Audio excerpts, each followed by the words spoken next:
Assalamualaikum warahmatullahi wabarakatuh. Selamat pagi dan salam sejahtera bagi kita semua. Baik, terima kasih atas kesempatan yang telah diberikan kepada saya pada hari ini. Perkenalkan, nama saya Agustinus Yona Susaka dari kelas 1A D4 Administrasi Bisnis Politeknik Negeri Ujung Pandang. Pada hari ini saya akan mempresentasikan hasil kerja saya dengan tema yaitu lingkungan ekosistem. Dan judul yang saya angkat adalah peduli bumi di masa pandemi. Alasan saya mengapa mengangkat tema ini untuk memberi wawasan kepada teman-teman dan mengajak teman-teman untuk lebih peduli lagi terhadap lingkungan yang ada di sekitar kita. Air, tanah, dan udara adalah inti dari lingkungan yang ada di sekitar kita. Karena saya percaya dan kita yakin bahwa pandemi ini ada menjadi teguran bagi kita manusia untuk lebih peduli terhadap lingkungan yang ada di sekitar kita dan menjaga keseimbangan ekosistem agar tetap terjaga. Langsung saja, materi yang pertama yang saya akan bawakan yaitu tentang pengertian ekosistem. Kita lihat di slide berikut ini.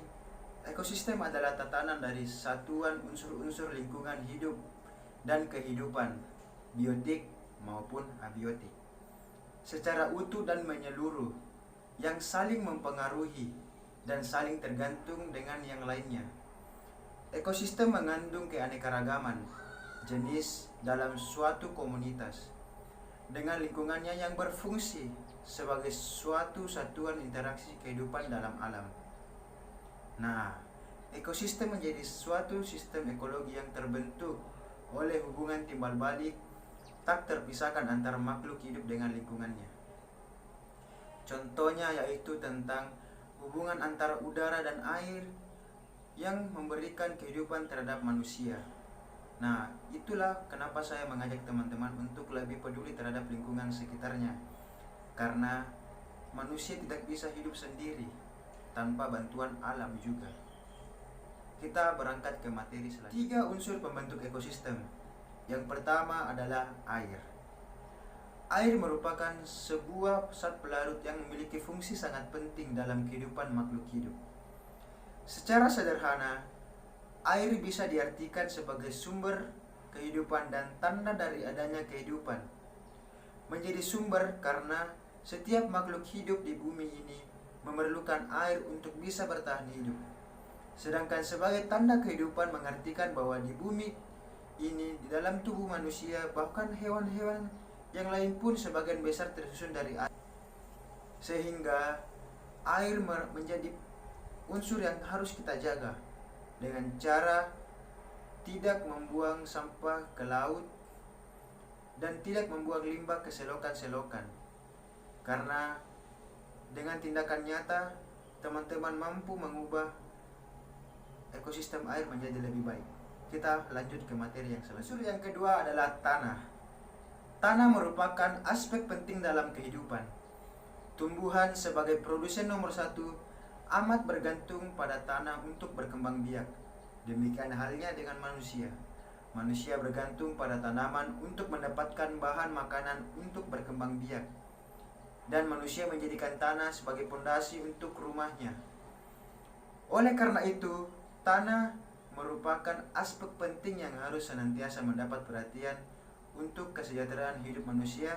Kita melangkah ke unsur yang ketiga, yaitu adalah udara.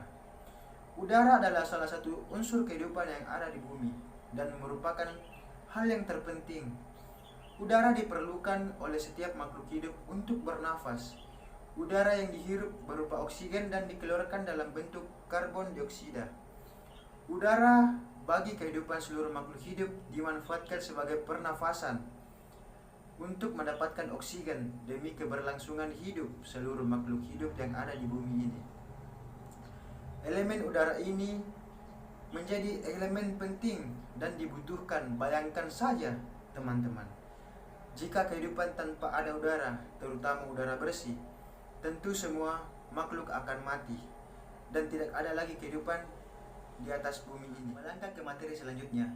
Pada materi kali ini saya akan menunjukkan kepada teman-teman bahwa manusia itu merupakan makhluk paling serakah yang ada di muka bumi ini.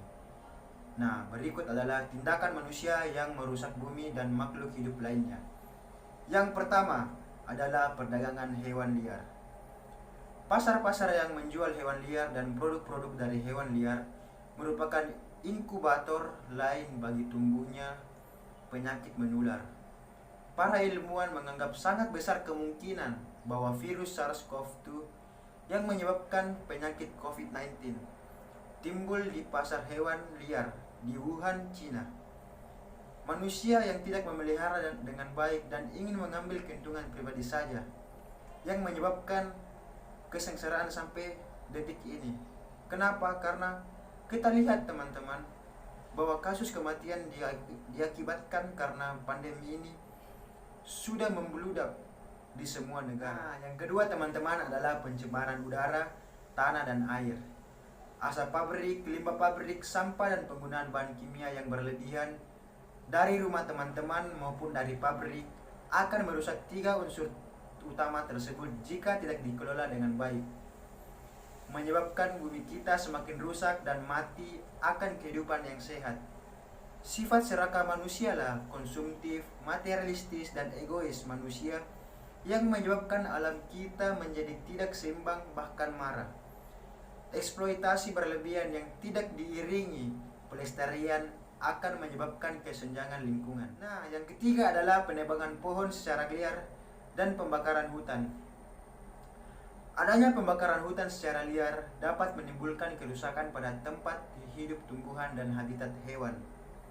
Akibatnya, banyak jenis tumbuhan yang menjadi berkurang dan lama-lama menjadi langka, begitupun dengan hewan. Hal ini terjadi karena pengambilan secara terus-menerus tetapi tidak dilakukan penanaman kembali atau reboisasi. Di dalam hutan hidup berbagai jenis hewan dan tumbuhan. Hutan menyediakan makanan, tempat tinggal, dan perlindungan bagi hewan-hewan tersebut.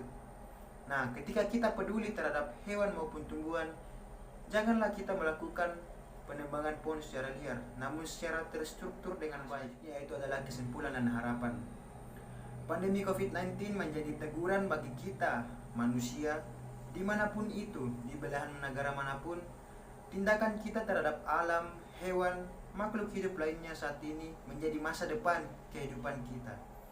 Dengan menjaga, merawat, melindungi, melestarikan, dan peduli terhadap ekosistem lingkungan hidup kita berarti juga memperpanjang umur bumi dan masa depan yang terjaga keindahannya. Coba teman-teman bayangkan kalau kita selalu menjaga dan melestarikan alam yang ada di sekitar kita, maka masa depan kita akan selalu indah dan disepenuhi dengan keindahan alam ini. Begitupun sebaliknya teman-teman, jika kita terus bersikap egois, eksploitasi secara berlebihan dan merusak akan berdampak buruk bagi kehidupan kita di masa depan. Kerusakan di mana-mana, penyakit aneh akan bermunculan seperti COVID-19 ini yang kita tidak tahu kapan akan berakhir. Kita harus sadar ini menjadi teguran bagi kita untuk terus menjaga kehidupan makhluk lain yang ada di bumi ini. Yang dibutuhkan adalah kesadaran penuh dengan iman serta tindakan nyata dari kita. Manusia yang bisa berpikir dimulai dari hal-hal yang kecil seperti membuang sampah pada tempatnya, begitupun limbah pabrik, menghemat penggunaan deterjen dan bahan kimia lainnya, menanam pohon dan bunga di halaman rumah teman-teman, mengurangi penggunaan kendaraan yang berasap, bersikap lembut terhadap hewan, dan percayalah Tuhan menciptakan alam semesta ini agar manusia dapat bersyukur dan memelihara ciptaannya. Nah, kita diberi tanggung jawab dari Tuhan untuk selalu menjaga apa yang ada di sekitar kita, udara, tanah, dan hewan-hewan sekalipun.